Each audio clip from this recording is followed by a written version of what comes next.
Bienvenidos y bienvenidas a esta nueva versión a este nuevo ciclo de AP Conversa. En esta ocasión nos acompaña la doctora Isquia Siches.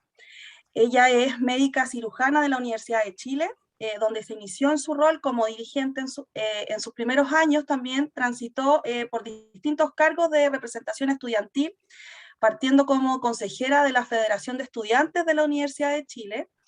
Luego fue presidenta del Centro de Estudiantes de Medicina, encargada de campus clínicos de ACEMET, y culminó como representante estudiantil del Senado Universitario de la Casa de Bello, su alma mater. Su formación de pregrado fue realizada principalmente en el Hospital San Juan de Dios, donde además realizó su especialidad de medicina interna en el programa de formación de especialistas para la atención primaria. Es en su llegada a este centro asistencial en donde nace el interés en las políticas públicas en salud, pensando en cómo resolver las falencias evidentes. Hoy se desempeña como presidenta del Colegio Médico y le agradecemos por acompañarnos para poder conversar sobre salud en la nueva Constitución. Isquia, bienvenida. Muchas gracias por acompañarnos. Bienvenidos también a todos y todas quienes nos acompañan, a nuestra comunidad educativa, al director Mario Radrigán, a los profesores, profesoras, Alberto que nos está acompañando desde España, y a todos nuestros estudiantes de Administración Pública. Isquia, te cedo la palabra. Muchas gracias. Bueno, muy buenos días a todos y a todas. Quiero agradecer esta invitación a LUSACH, particularmente a ustedes por considerarme en estos conversatorios. Estuve mirando lo que han sido conversatorios con otras importantes personalidades para ver cómo enfocar. Y hoy día les voy a hablar un poco qué hemos estado haciendo nosotros como Colegio Médico para poder incidir también en la discusión de la nueva Constitución. Así que voy a intentar no ser muy latera, cortito, para después poder conversar sobre algunos aspectos. Así que les voy a compartir una presentación y partimos. Creo que ahí se ve bien, ¿sí? Excelente. Entonces, esto es lo que hemos estado trabajando nosotros como Colegio Médico para la nueva Constitución, son nuestras propuestas que esperamos poder entregárselas prontamente a la presidenta Loncón, como también participar en las discusiones que se van a hacer en las respectivas comisiones. Lo primero es por qué el Colegio Médico debería participar en el debate de la nueva Constitución. Bueno, nosotros somos, como toda organización de la sociedad civil, particularmente como un colegio profesional. Esta también es una pregunta que se hacen nuestros médicos y médicas de por qué tenemos que incidir. Y en realidad creemos que con una mirada global y transversal de cómo funciona la salud, por ejemplo, con esta laminita de la Health Foundation, ustedes pueden ver que a pesar que a los médicos y médicas nos gusta mucho el protagonismo de los resultados sanitarios, la verdad es que distintos estudios han visto que entre el 10 y en el mejor de los casos el 25% del impacto de las acciones de salud que hacemos los médicos y médicas, el equipo de salud, los sistemas sanitarios, realmente inciden en el nivel de salud de las poblaciones. Y es mucho más relevante cómo es el trabajo, cómo viven las personas, cómo se alimentan, cómo se transportan, es decir, las condiciones de vida, de vivienda y los conocidos determinantes sociales de la salud.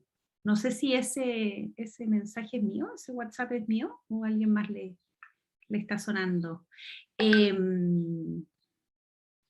Porque acá no lo puedo suspender, para dejarlo cerrado y que no nos distraiga. Sí, creo que era mío. Ahora sí.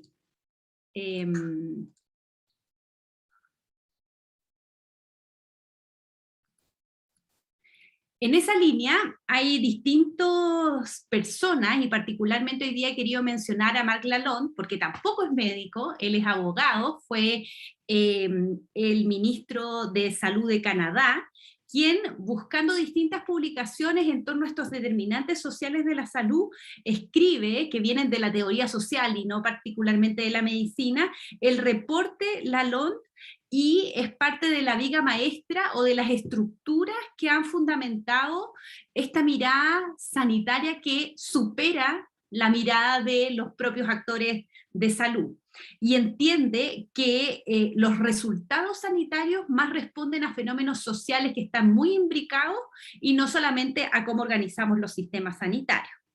En esa línea, así también otros investigadores que han marcado la línea que hoy día lleva la OMS, como Marmot y Wilkinson, que son parte del fundamento de los determinantes sociales en la salud en el mundo, han hecho distintos análisis, y en este en particular que les quise compartir, que ojalá a quienes les interese mucho este tema sanitario puedan revisarlo en particular. Marmot junto a Piquet, que es una economista muy connotada, revisan justamente cuáles son las relaciones entre las inequidades y los resultados de salud de la población, logrando casi una correlación lineal en cómo está el efecto de la inequidad y los malos resultados sanitarios. O sea, un objetivo, y es así como también estamos intentando que nuestros médicos y médicas lo entiendan: si nosotros queremos mejor salud para nuestras poblaciones, necesitamos un país más equitativo. Y también tenemos que estar pensando en eso cuando se hacen las distintas reformas sanitarias, algo que va a crear mucho más impacto que la cantidad de camas o cirugías que vamos a hacer como país.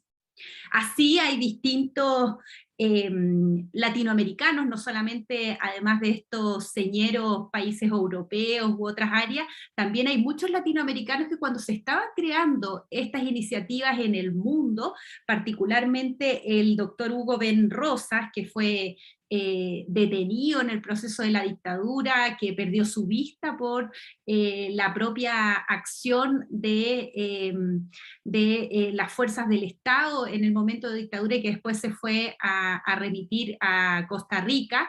Él ya en esa misma época donde el mundo estaba pensando en estos determinantes sociales, hablaba del impacto en la mortalidad infantil y cómo la mejor forma de empezar a resolverlo era resolver los niveles de vida y las condiciones sanitarias más básicas, que era el agua potable, la alimentación, dotar de condiciones vitales a las personas, como también el propio doctor Salvador Allende, que también fue dirigente del Colegio Médico, ministro de Salud y posteriormente presidente de la República, planteaba la relevancia de la realidad médico-social chilena en una de sus publicaciones, que es la más relevante que nosotros miramos a lo largo de la historia. Así, nosotros como colegio médico, porque obviamente tenemos un interés en particular de hacernos cargo del desafío sanitario del país, eso fue lo que nos movió a participar de la dirigencia de nuestro colegio, emulando lo que habían hecho otros dirigentes históricos. Hemos estado hace bastante tiempo participando en cabildo, por ejemplo, en el calor del estallido social, lo hicimos con distintas organizaciones gremiales, colegios profesionales, como también creando propuestas para las reformas de salud, para construir acuerdos para la salud de Chile, como por ejemplo aumentar la carga impositiva de los alimentos no saludables, del alcohol, del tabaco, cosas que siempre se nos han bloqueado, y hemos tenido harto trabajo, pero lo hemos querido consolidar en una nueva propuesta en torno a la nueva Constitución. Y hacia ello tenemos una mirada en que queremos poner a las personas y a las comunidades en el centro. ¿Por qué? No solo hablo de las personas, porque entendemos que además tiene que existir un concepto comunitario y territorial, porque entendemos que hay comunidades y territorios que son mucho más afectadas. Por ejemplo, comunidades que viven en territorios que son con gran impacto medioambiental o mal llamadas zonas de sacrificio, como también ocurre, por ejemplo, poblaciones, particularmente voy a hablar de grupos de la diversidad sexual, como la población trans, que tiene una esperanza de vida menor a la mitad que la población no trans dentro de nuestro país, alrededor entre 30 y 40 años. Por ello, hemos pensado en poder abordar esto desde un sistema universal y público. Ahí hay que pensar aspectos institucionales, cómo impactamos en los determinantes sociales de la salud, cómo pensamos en cómo llevamos el derecho a la salud, lo materializamos, principios orientadores y algunos principios que obviamente son transversales, como la perspectiva de género. y pensamos en algunas ideas a incluir o considerar en la redacción de la nueva Constitución. Y aquí voy a intentar pasar un poquito más rápido para que no sea muy fome. Lo primero es que ¿cómo comprendemos la salud? Bueno, como un bien social, con una dimensión ampliada de bienestar y calidad de vida, no solamente limitada a las prestaciones sanitarias, que abarcan las personas como colectivos o poblaciones, por lo que les mencionaba recién, de territorios o comunidades que son afectadas, y en donde también hay que tener ahí una mirada diferenciada para abordar más directamente a aquellas comunidades más afectadas. No puede remitirse solamente al aseguramiento de condiciones, y tenemos que también incidir en las condicionantes socioeconómicas que promueven las condiciones de una vida sana, y considerar algo que también a los médicos y médicas, y no solamente a nosotros, sino que al sistema sanitario en particular nos cuesta, es considerar la participación de las personas y las comunidades en este nuevo pensar de salud, en el fomento, en el cuidado y en la recuperación, y particularmente en la consideración de nuestras primeras naciones, que a veces también hay una distancia importantísima. En materia de consagración del derecho a la salud, nos parece que esto tiene que ir en plena armonía y coherencia con las normas internacionales contenidas en los distintos tratados de derechos humanos, que obviamente no se materializan en nuestro país, pero que tiene que ir en esa línea. Y entendemos que el deber del Estado tiene que ser considerar el derecho a la salud como un derecho universal y social, como integrante de la seguridad social, comparte a la materialización en políticas públicas. Obviamente, salen muchas dudas en torno a cómo vamos a poner en la Constitución el derecho a la salud. Van a llegar todo el mundo a pedirnos medicamentos ultra caros, la última tecnología, y obviamente lo que se ha visto, sobre todo en los países que han avanzado en estos estados de bienestar, es que se entiende que además este tiene que ser un derecho progresivo que va avanzando en consonancia al progreso del país. Y en esa perspectiva es mucho más importante que lo definamos para, no solamente para que los abogados vayan a hacer las acciones judiciales en las distintas cortes para la exigencia de uno u otro fármaco, sino también para que nuestro país se organice y pueda entregar las prestaciones de salud que evidentemente van marcando los avances tecnológicos y las capacidades de nuestro país. En eso hay que poder asegurar el contenido del derecho en dos dimensiones, creemos nosotros. Lo primero, la disponibilidad de un acceso igualitario, donde hacemos nuestro mayor esfuerzo por entregar acciones tanto de promoción, prevención, curación, como también de rehabilitación y recuperación, que siempre queda muy postergado. Lo podemos ver hoy día patentemente en lo que ocurre con COVID. Tú te enfermas, vas a la UCI, te sanas, pero después de que te sanas o quedas con un COVID crónico o con secuelas, eso no está contemplado de ninguno de los sistemas sanitarios, ni públicos ni privados, y ha causado mucho impacto en las personas que son sobrevivientes de esta patología. Y también en los factores que impactan en el riesgo de enfermar, y ahí vemos que está todo entre 80 y 90% de factores social, económicos, medioambientales, los niveles educativos, que impactan mucho más de lo que podemos hacer nosotros mismos. Y también entender que hay necesidad de protección especial en algunos grupos en particular. Por ejemplo, grupos de migrantes, grupos de personas que son parte de la diversidad sexual, como la población trans, o de los mismos pueblos originarios, como los mencionábamos en previo. En esa materia nosotros hemos estado conversando también en cómo el Estado puede hacerse cargo de este desafío. Y ahí, además de poder revisar mucha bibliografía y podernos hacer abogados y abogadas, hemos pensado que nuestro país tiene que entrar en una dinámica de un Estado social y democrático de derechos, que resguarde los derechos civiles de las personas, consagrando mecanismos de distribución de la riqueza, además del salario, de ejercicios de derechos colectivos, y tenemos distintos antecedentes y revisando justamente cuáles son los países, particularmente de Europa de la posguerra, por ejemplo, cuando se crea el Sistema Nacional de Salud.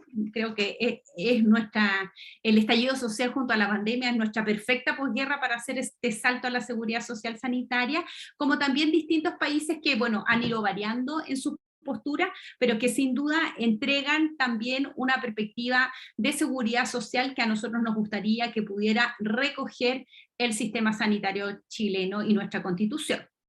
Así hemos estado mirando constituciones que tengan este estado este Estado social y democrático de derecho, como Alemania, como Italia, España, donde se organiza la sociedad civil en torno a poder entregar estas prestaciones. Por ejemplo, en Alemania no está solamente su constitución nacional, sino que también hay extensiones a nivel federal que permiten procurar las actividades asistenciales y cómo se van a dar estas prestaciones. En materia de seguridad social, cómo protegemos una sociedad que proporciona a los individuos y hogares para asegurar el acceso a la asistencia médica, la seguridad del ingreso, particularmente en todos los casos en donde somos vulnerables, como el desempleo, la vejez, la enfermedad, y donde se reconoce ampliamente el sistema universal de derechos humanos. ¿Qué principios debieran orientar? Y voy a ir un poquito más rápido. Evidentemente la universalidad, nosotros esperamos que esté marcado, porque particularmente en la Constitución que conocemos hasta la actualidad, aunque hay muchas áreas que las descripciones son genéricas, particularmente en salud ha quedado muy marcado en que esta tiene que ser un sector privado y público en donde las personas van a tener la libertad de elección de participar. Eso se dejó muy, muy marcado, y en el pasado, antes que se abriera la oportunidad de cambiar la Constitución, cuando nosotros planteamos, por ejemplo, la propuesta de avanzar como país hacia un seguro único, fueron los mismos sectores un poco más reaccionarios que plantearon que esto era inconstitucional, que avanzar hacia un seguro universal iba en contra de la Constitución. Por eso hoy día tenemos una gran oportunidad de que eso además quede marcado sin ninguna duda de que podemos avanzar a la universalización, y nosotros estamos confiados que es la forma más eficiente de poder utilizar el sistema sanitario. Así también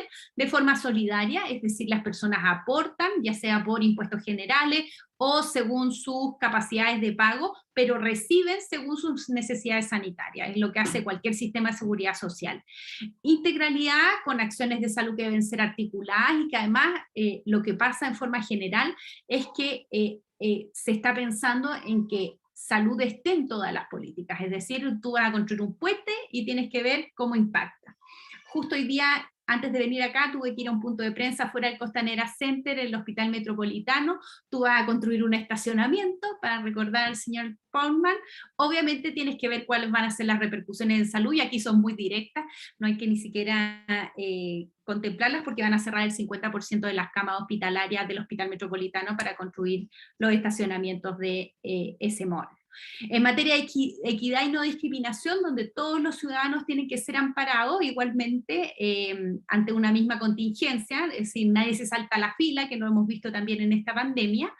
Una igualdad sustantiva, en donde hay medidas para superar desigualdades entre personas, en donde ponemos el foco en algunas poblaciones. Por ejemplo, lo que conversábamos de la comunidad trans, en donde si ellos y ellas particularmente tienen una mortalidad mayor, con una expectativa de vida menor, se va a incidir directamente en esa área.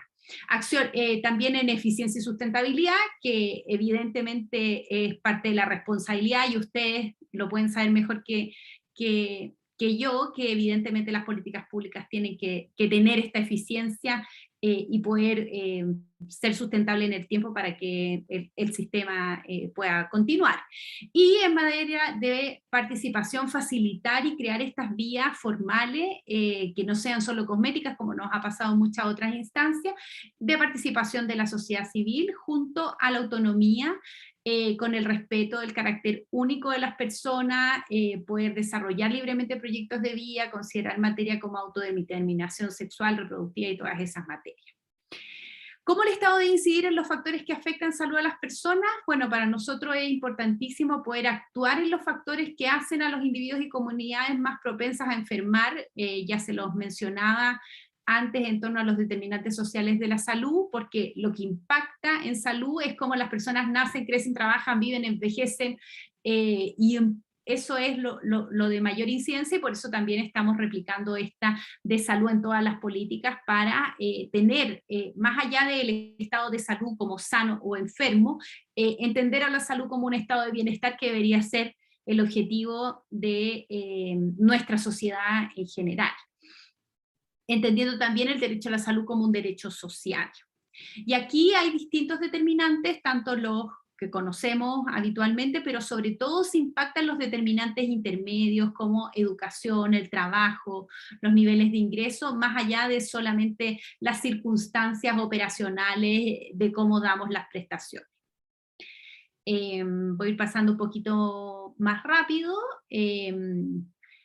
Y acá está justamente lo del plan de salud y inserción en todas las políticas, pero nosotros creemos que hay que incorporar en la nueva constitución un sistema un poco más universal de derechos humanos que incluya en ese bloque constitucional, evidentemente, eh, materias como el medio ambiente. Y ahí en particular nosotros tenemos un departamento que ha hecho un trabajo mucho más extenso, pero entendemos que la salud ambiental tiene que ser un concepto integrado, y ahí hay dos enfoques: el enfoque de una salud, en donde la salud humana y animal son interdependientes, y creo que el coronavirus lo ha demostrado. Cada vez que hacemos un impacto, la naturaleza se las ingenia para golpearnos nuevamente, o el enfoque de salud planetaria, en donde necesitamos el equilibrio, y nosotros también abogamos porque esto esté incorporado en la nueva constitución desde la perspectiva también sanitaria. Garantizar el derecho, ya lo dice a grandes rasgos, un medio ambiente libre de contaminación, pero aquí el concepto que hemos acuñado es más bien un medio ambiente sano, y promover el desarrollo sustentable, la justicia ambiental y diversas materias. En materia de género, hay muchas constituciones y muchas áreas donde se entiende que, por ejemplo, desde la Revolución Francesa, que los seres humanos somos iguales entre todos. Pero claramente ahí nos quedamos un poco topados porque no nos hicimos cargo de los grupos subalternos, como en nuestro caso las mujeres, los grupos de la diversidad sexual, que requieren políticas públicas con enfoque de género para poder resolver las diferencias que crea la sociedad con sus distintas leyes. Y ahí nosotros hemos planteado que el enfoque de género debe ser transversal a todas las políticas que se están planteando, particularmente en dignidad, en que tiene que ser un gobierno laico, plurinacional, con igualdad sustantiva, considerando además el cuidado de la integridad corporal, de la autonomía reproductiva. Y creemos que esto hoy día se ha instalado con mucha fuerza en nuestro país, es casi un consenso civilizatorio de los derechos internacionales de los derechos humanos, y sin duda va a seguir avanzando, como también la incorporación dentro de nuestra propia constitución de un lenguaje no sexista, utilizando conceptos mayoritariamente neutros. ¿Qué aspectos institucionales del sistema de salud? Y ahí entramos a lo más cosificador de cómo hacemos esta parte de las prestaciones, y ahí creemos que es importantísimo que la Constitución considere la función rectora del Estado, una función provisora de servicios con un modelo de salud que marque algunos aspectos de la gobernanza, y evidentemente no van a ser sujetos de la propia Constitución, pero sí algunos elementos que dejen abierto para la función más legal que va a venir a posterioridad o en paralelo, como las funciones de financiamiento a través de un seguro nacional o un sistema único, como se vaya a resolver. ¿Por qué? Porque necesitamos delinear algunos arreglos de salud para lograr este sistema universal y oportuno, y poder entregar la generación de recursos para poder llegar a ello. Y también nosotros hemos entrado en un área que es más particular, pero que nos involucra directamente, que tiene que ver con la tuición ética profesional. Se nos señaló, leyendo algunos de los antecedentes en torno a por qué se sacó la tuición ética profesional en el 80 y se desmantelaron los colegios profesionales, y entendemos que esto no fue parte de la Comisión Ortuza. Ellos entendían la relevancia de poder mantener una tuición ética en las distintas profesiones, sino que más bien es la Junta Militar quien con posterioridad promueve que ello sea desmantelado de nuestra Constitución, y para nosotros es importantísimo poder ver a recuperarla, obviamente desde la perspectiva sanitaria, pero entiendo que como sociedad, por lo menos yo como ciudadana, esperaría que todas las profesiones pudieran tener un control ético de su ejercicio, tanto para un abogado, un periodista, un contador, auditor, cualquier persona también tenga una repercusión social cuando transgrede las normas del propio ejercicio de su profesión. Así, creemos que tenemos que avanzar hacia un sistema universal y público, entendiendo que esto no es solamente de que esto sea solo prestadores públicos, creemos que hay que resolver en un camino de discusión cómo prestadores públicos y privados pueden entrar en un paraguas nacional de prestaciones, pero donde las cosas estén mucho más reguladas, quizá similar a lo que hemos hecho hoy en la actualidad con la unificación de los sistemas sanitarios para poder responder con las camas críticas, que ha dado la percepción de que no hay tantas diferencias entre quienes son beneficiarios de los dos subsistemas previsionales de FONASA y SAP.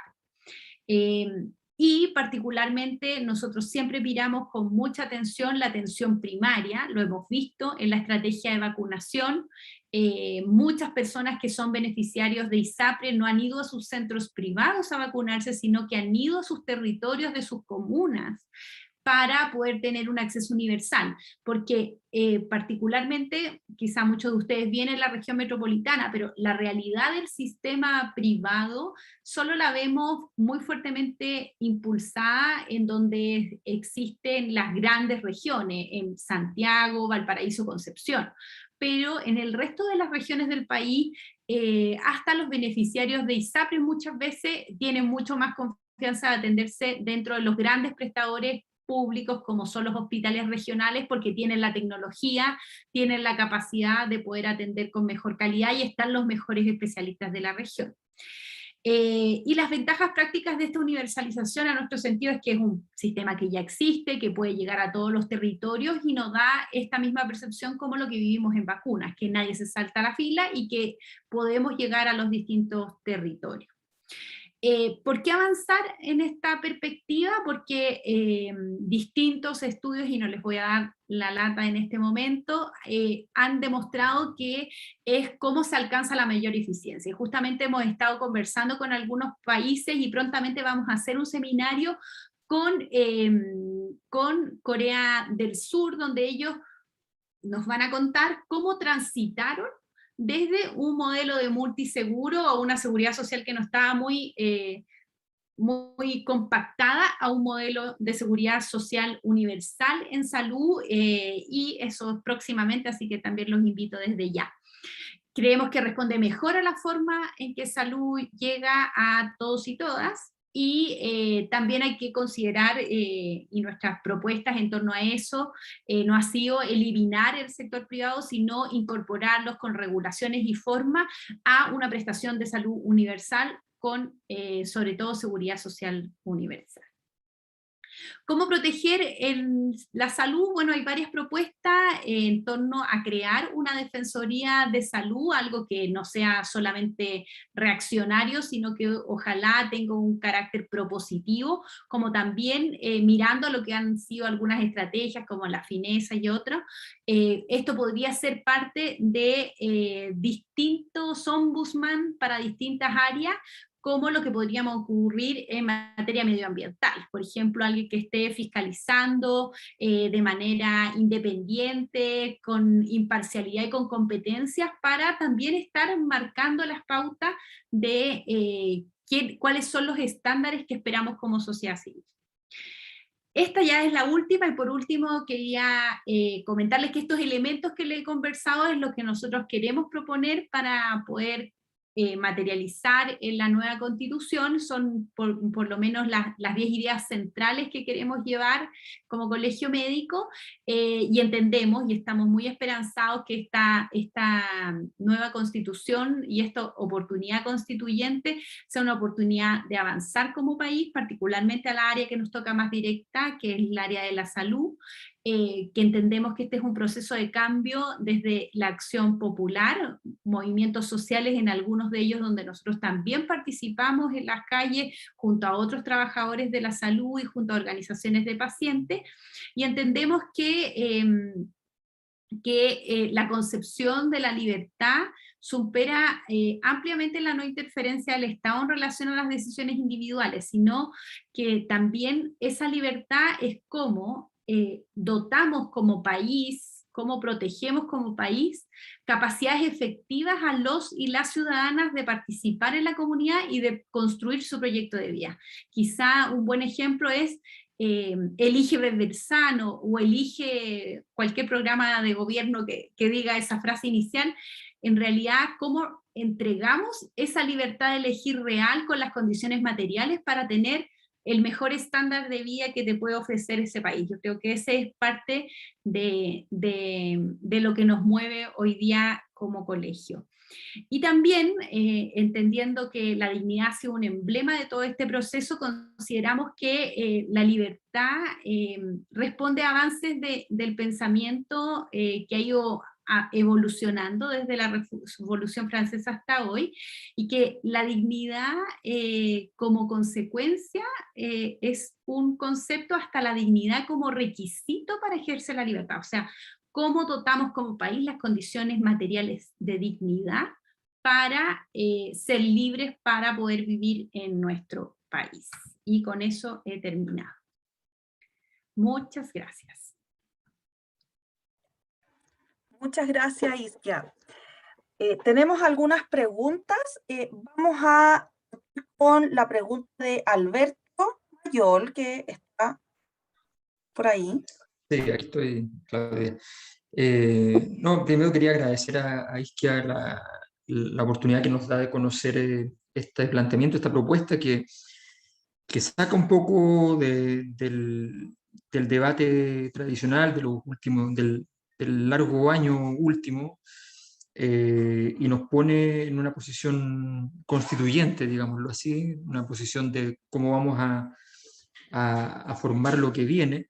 Me parece que es súper valioso. Hay un hecho que a mí me parece muy importante de lo que ha redundado el trabajo del Colegio Médico en el último tiempo, y que es el retorno de la salud pública en Chile. Es un tema de entender como tema la salud pública. La salud pública existe, funciona, pero como tema, es un tema que está bien bloqueado en ese sentido, y creo que ha sido en ese aspecto un tremendo desafío. Ahora, simplemente plantearle la pregunta, estos son líneas generales, y después viene todo un trabajo en el fondo de política pública, de cómo diseñar un sistema que funcione para esto en el fondo. Entonces, me imagino que en ese sentido me gustaría que le dieras un mensaje a nuestros estudiantes que son de administración pública, y que en el fondo tendrán que muchas veces afrontar el desafío de transformar en política pública, en evaluar políticas públicas relacionadas con este tipo de desafíos que son principios generales y que luego hay que ir bajándolos. Creo que eso es muy importante. Con tu experiencia también en terreno, seguramente nos puedes dar una visión mucho más clara que quienes hacemos la docencia acá. Bueno, lo primero es decirles que me pueden invitar otro día a mostrarles nuestra propuesta de seguro único. Esta propuesta la hicimos mucho antes del estallido social. Hoy día hay voces mucho más avanzadas que hacen que Chile tiene que avanzar un sistema único y público de salud, pero nosotros retrocedimos un poco porque también entendemos que en este momento de cambio hay harta incertidumbre, particularmente un porcentaje menor de la población, que alrededor de un 15 o un 20%, que son los beneficiarios de ISAPRE y institucionales. Pero hemos estado revisando la evidencia internacional y creemos que nuestro país tiene que, en un primer paso, mancomunar el financiamiento. Ustedes sabrán que alrededor del 75-80% de la población es FONASA, así que si hacemos un plebiscito en Chile por si queremos tener un sistema universal, ganamos de todas maneras, porque la gran mayoría de los pacientes son beneficiarios FONASA. De hecho, cuando hablamos más que un sistema mixto, en realidad nosotros tenemos un sistema público y un porcentaje minoritario de la población que tiene acceso a otras prestaciones de salud. La gran mayoría es beneficiaria de FONASA. ¿Qué hemos planteado nosotros?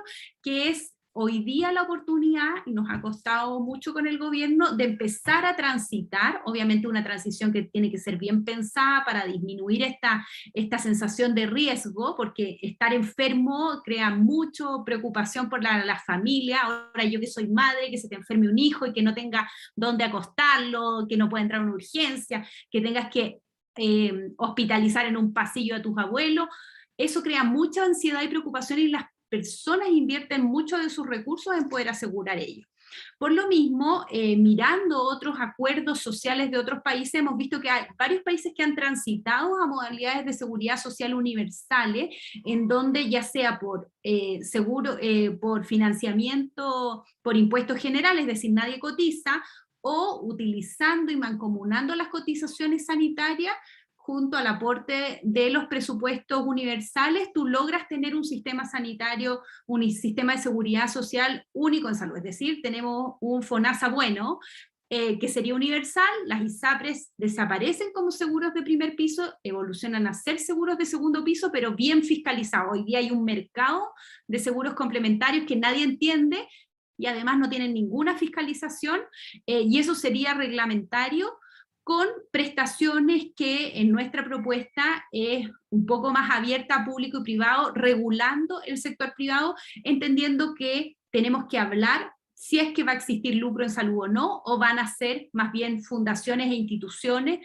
que son parte de las discusiones que Chile tiene que dar, pero nos parece que el próximo gobierno, parece que no va a estar muy bien económicamente, pero independiente de eso, tiene que dar estos pasos agigantados en esa modalidad de seguridad social universal, y tal como lo hemos hecho en esta pandemia, por ejemplo, para las atenciones desplazadas, tener planes universales. Y ahí la universalización de la atención primaria nos parece clave, que es lo primero que podríamos implementar hoy día.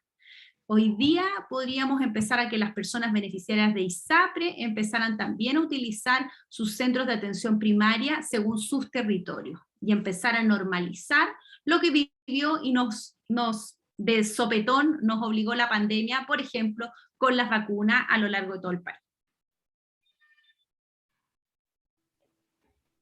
Muchas gracias, Isquia. Tenemos varias preguntas en el chat. Paula nos pregunta, ¿por qué la comunidad trans tiene menos expectativa de vida? Bueno, son varios factores. Una es la violencia. La segunda, particularmente, hay un porcentaje de la comunidad trans que se dedica al comercio sexual, que tiene mucho más riesgo, sobre todo por delitos violentos. No ellos o ellas, sino más bien contra ellos o ellas.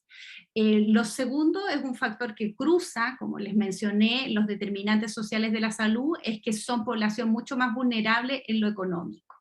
Lo cuarto es que tienen menos acceso al sistema sanitario, porque nuestro sistema todavía tiene barreras de acceso. Entonces, como ellos o ellas se sienten discriminados al momento de acceder a los sistemas sanitarios, no consultan, o consultan muy tardíamente. Y además, por la propia discriminación de la sociedad, tienen más altas tasas de suicidio. O sea, todo mal, muy mal, ¿cierto? Tenemos ahí grandes desafíos, tanto del sistema sanitario, pero sobre todo de las otras esferas de su inclusión en la sociedad por estos otros determinantes de la salud. Muchas gracias. Vamos con la siguiente pregunta.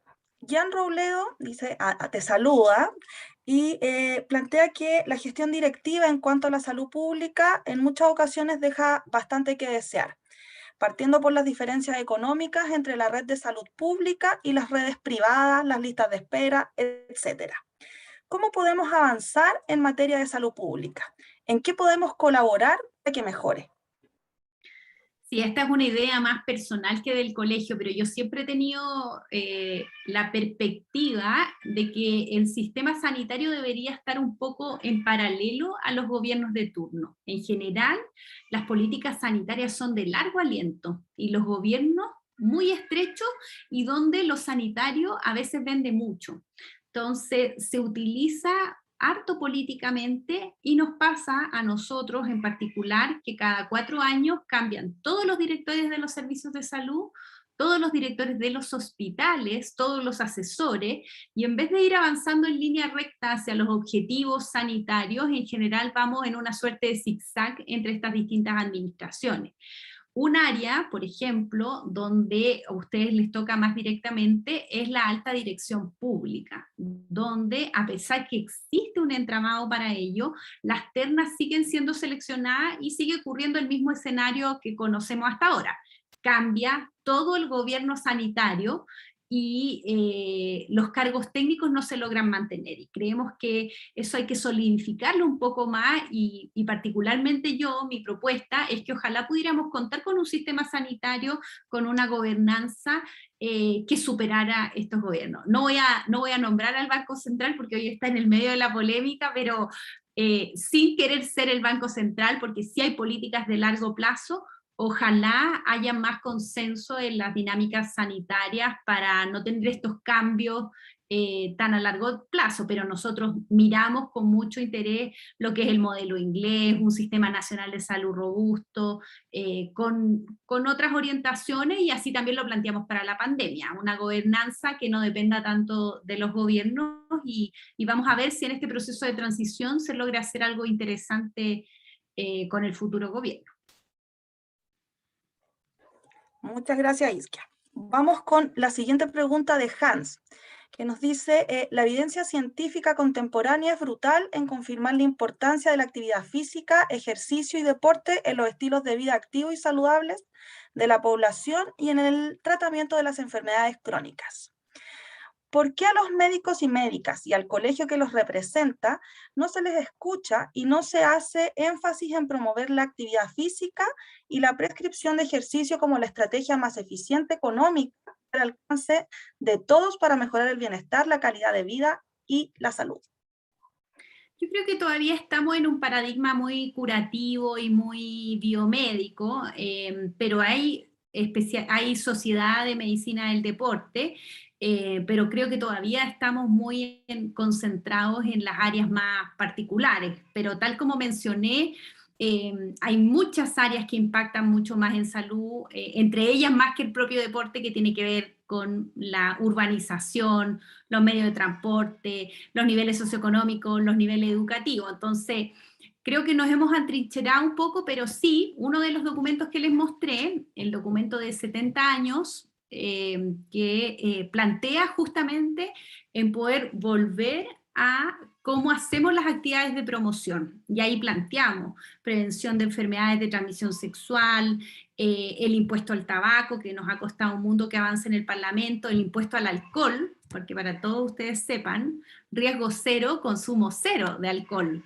Hoy día ya se conoce que es un cancerígeno, pero obviamente, tal como pasó en el tabaco en el pasado, va a costar muchos años para que sea reconocido como tal. Eso no quiere decir que no vayan a consumir nada de alcohol, pero es algo que no conocemos como ciudadanía, porque el lobby de las empresas es muy, muy potente para no poder avanzar en esa línea.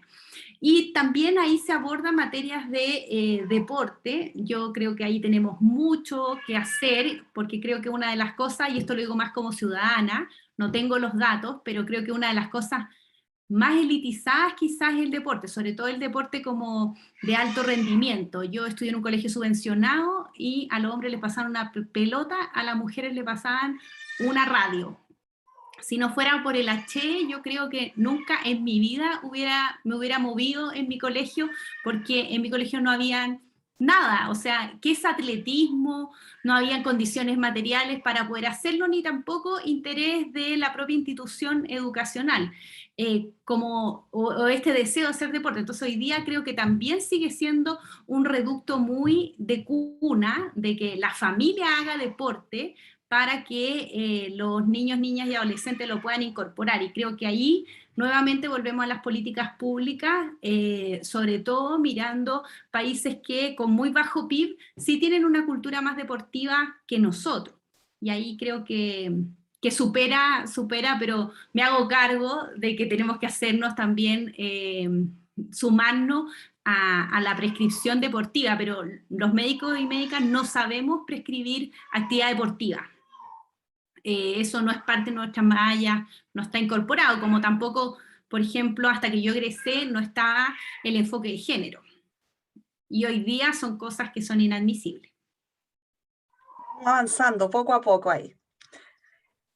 Tenemos otra pregunta de Oscar. Nos dice, en este contexto de pandemia, además de la evidente saturación del sistema sanitario y todo lo que eso ha conllevado, ¿cree que hubo una falta de voluntad política para gestionar la producción de las vacunas que llegaron a nuestro país o incluso voluntad para crear nuestra propia vacuna?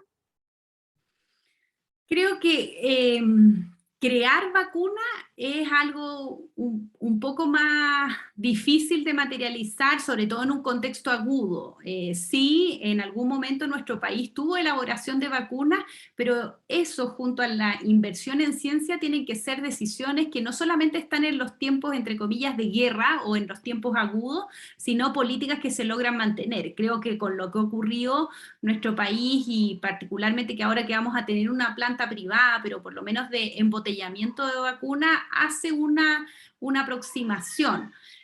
Creo que hemos sido muy afortunados y hay que reconocer que el gobierno se adelantó a la tramitación y a la compra de vacunas, lo cual nos tiene en una posición a nivel mundial muy aventajada, pero lamentablemente la vacuna no va a depender, o el control de la pandemia no va a depender solo de Chile. Estamos en un contexto global y por lo mismo necesitamos que el país también participe de las discusiones globales con sus buenos resultados, siendo uno de los más aventajados, tanto en el vecindario, con Latinoamérica, como a nivel mundial. O sea, todos los días sabemos de una nueva variante y si Sudáfrica tiene la pandemia desatada, seguimos estando en riesgo. Entonces, hay que promover y apoyar a las entidades internacionales que han ido avanzando en esa línea, pero creo que por lo menos en vacunas es algo que al gobierno en realidad es un punto que se ha hecho muy bien y hay que rescatarlo. Carlos nos pregunta, ¿cómo evalúa la función de las ISAPRE, que según su experiencia funcionan más como instituciones financieras que de salud? Sí, más que instituciones financieras, nosotros siempre decimos que es como el seguro del auto, en realidad, que entre más riesgo, más caro, que es lo que nos pasa con las mujeres en edad fértil, las personas que van envejeciendo y las personas con enfermedades. Eso no es parte de la seguridad social, lo hemos planteado en todos los tonos y creo que las propias ISAPRES ya han ido reconociendo su eventual muerte después de la Constitución y que van a ser seguros de segundo piso, pero tal como lo mencioné en la presentación, tienen que ser seguros de segundo piso bien reglamentados. Yo creo que además no tienen ni el propio cariño de sus propios beneficiarios. En general, quienes son beneficiarios de ISAPRE, además que tienen acceso a prestaciones, también tienen muchos problemas, ya sea por las licencias que son rechazadas y tienen algoritmos que son muy lapidarios para los propios beneficiarios, como también muchas veces con las restricciones y los copagos, entendiendo que gran parte de ellos y ellas entregan su cotización en todo su periodo sano y al momento de envejecer son abandonados por estos sistemas. Ahí también tenemos un problema a superar, así que yo creo que la crítica es bastante transversal y si uno ve los programas de gobierno de los próximos candidatos presidenciales, en realidad es bastante marginal aquellos que los contemplan dentro de un nuevo acuerdo en salud.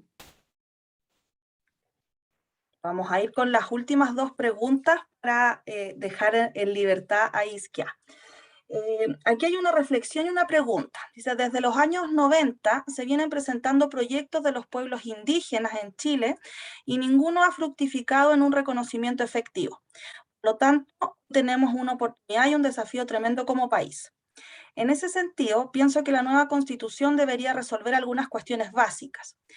Y uno de esos temas es reconocer que en Chile no solo existen los pueblos indígenas, sino que deben reconocerse. Pero no basta con ese reconocimiento, sino que hay que entrar en los temas de fondo. Uno de esos temas es la interculturalidad, en donde, por ejemplo, se encuentra el tema del reconocimiento de prácticas de salud distintas a lo que la gran mayoría conocemos. ¿Cómo integramos esas prácticas no como una cuestión folclórica, sino como un derecho de otro pueblo a tener sus propias expresiones culturales que incluyen, por ejemplo, en el ámbito de la salud?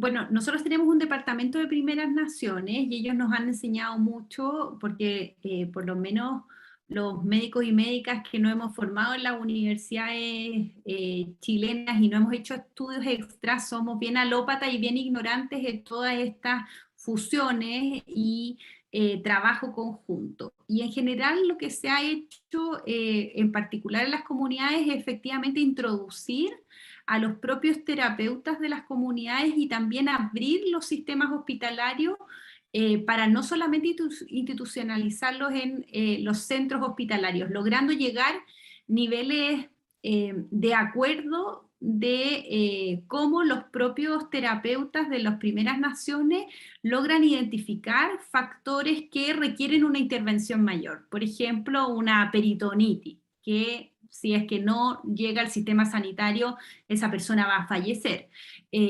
Pero hay muchas otras atenciones y prestaciones que se pueden resolver con sus propios terapeutas, pero logrando que ese primer anillo logre identificar aquellas patologías o atenciones que van a requerir distintos niveles, como también tener un trabajo más conjunto. Y creo que hoy día hay una nueva camada de profesionales de la salud que están mucho más abiertos y comprenden que no hacerse cargo de eso, tal como nos ocurre, por ejemplo, con la violencia obstétrica, no hacernos cargo de poner en el centro a las personas, ya sea de primeras naciones, o mujeres, o parte de la diversidad sexual, lo único que hace es que los aleja de los sistemas sanitarios y tenemos peores resultados de salud también.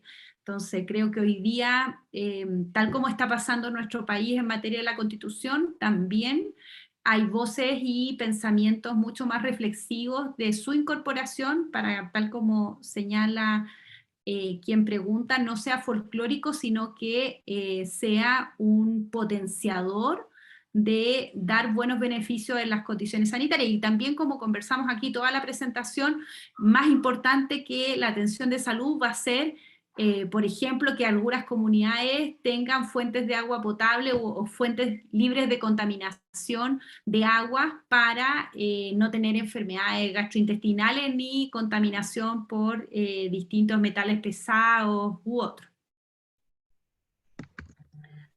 Muchas gracias, Isquia. Vamos con la última pregunta. Dice, se ha notado con la pandemia que los hospitales han tenido un impacto ambiental importante. ¿Considera que falta protagonismo del Estado en cuanto a la sustentabilidad? Sí, la primera vez que yo conocí un hospital que estaba pensando en impacto cero fue en Puerto Montt. Ahí hay un doctor que es bien particular, que yo admiro mucho, que se llama Yuri Carvajal, que él está muy metido en el antropoceno, cómo nosotros generamos un impacto en la misma, en nuestro mismo planeta y cómo nosotros generamos un impacto en todo lo que es el calentamiento global, el impacto medioambiental. Y ahí en particular, ellos estaban intentando que los centros de salud lograran impacto cero en el medio ambiente. Y eso todavía, claramente no solamente por todo lo desechable que usamos, sino que también por las calderas, las fuentes de emisión, de donde sacamos nuestra electricidad, y creo que es un desafío de que los centros de salud estén enfocados hacia el impacto cero, porque no podemos nosotros como centros de salud generar más enfermedad por la contaminación medioambiental. Así que creo que es parte de una mirada todavía muy visionaria dentro del sector sanitario. Creo que todavía estamos como contando camas, no estamos pensando, pero cada cierto tiempo aparecen estas mentes brillantes que desafían al sistema en su totalidad por ejemplo, llegar a impacto cero. Y el Hospital de Puerto Montt en su época, cuando él fue el director de ese centro, estaba mirando cómo disminuir sus emisiones, su cantidad de basura, su contaminación hasta lumínica, así que muy interesante la pregunta. Muchas gracias, y bueno, agradecemos que nos hayas podido acompañar el día de hoy. Nos quedó muy claro y quedamos con grandes desafíos como administradores públicos, además.